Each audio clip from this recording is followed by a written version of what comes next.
నువ్వు పెద్ద బాక్సర్వి కదా పోయి నీ ప్రతాపం చూపించు.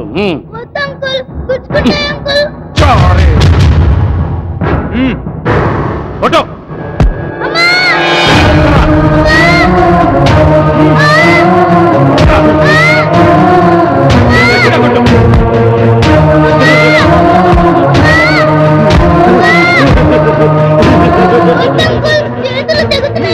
అయితే కొట్టవా సీఎంని తప్పేస్తా.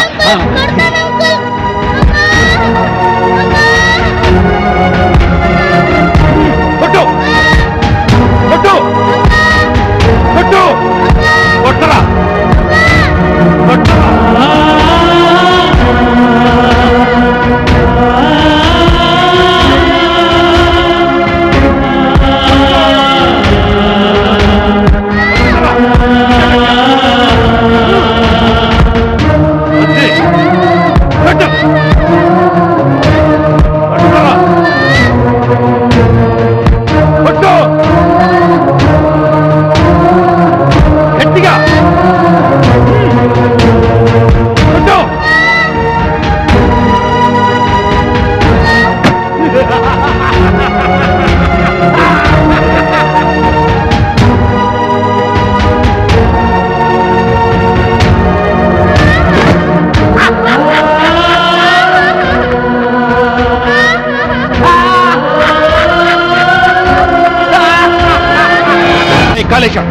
ఈ రోజు ఆగస్టు 15 జెండా వందనం చేసే రోజు.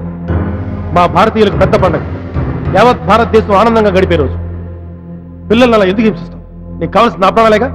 చంపు, నన్ను చంపు. మా తమ్ముడు పోయి నేను బాధపడతా ఉంటే నువ్వు జెండా ఎగరేసి పండుగ చేసుకుంటానంటావురా?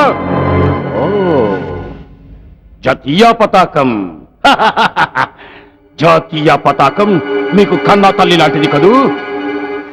నీ కన్నా తల్లిని ఎలా కళ రాస్తానో చూడు. చూడరా భారతీయుల ఆరాధ్య దైవం 3 రంగుల జెండారా. దాన్ని తీసుకురండిరా, కాల్చేస్తాను. కాళేశ ప్లీజ్, అది మా జాతీయ పతాకం. దాన్ని ఏం చెయ్యకు. మా జాతీయ జెండాని తగలబెట్టకు. ఏమిటిరా అంత సడన్ గా మారిపోయినావు? మాలో మేము తన్నుకుంటాం, అది మా ఇష్టం. కానీ పరాయి వాడికి లొంగిపోతే నేను ఉండను, సీఎం ఉండడు. అయితే నేను కాల్చుతాను రా, అడ్డం వస్తావా? కాళేశ ప్లీజ్, దయచేసి మా జాతీయ పతాకాన్ని కాల్చొద్దు. కావాలంటే నన్ను చంపు, పాండుని చంపు, సీఎంని చంపు, అంతేగాని మా జాతీయ పతాకాన్ని మాత్రం కాల్చొద్దు. ఓహో, అయితే జెండాని పతండిరా.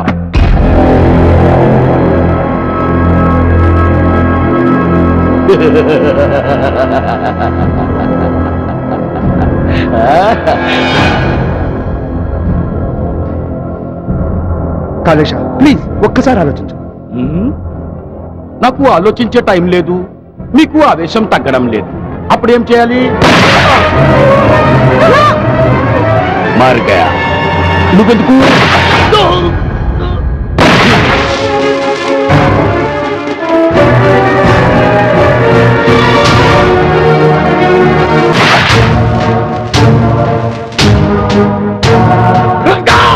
Drop your gun. పడేయండి. మీరు వెళ్ళి సీఎం గారు కట్లు ఇవ్వండి. Okay sir.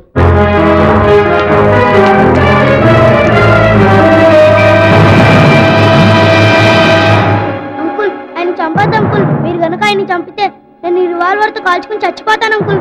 సుప్రీం, ఇతను టెర్రరిస్ట్, పాకిస్తాన్ ఏజెంట్, మన దేశాన్ని నాశనం చేయడానికి వచ్చాడు. ఉద్యమం పేరుతో టెర్రరిస్ట్ అమాయకుల్ని, ఎన్కౌంటర్ పేరుతో పోలీసులు టెర్రరిస్టుల్ని చంపుకుంటూ పోతే మన దేశం అంతా రచ్చబుగులుగా మిగిలిపోతుంది అంకుల్.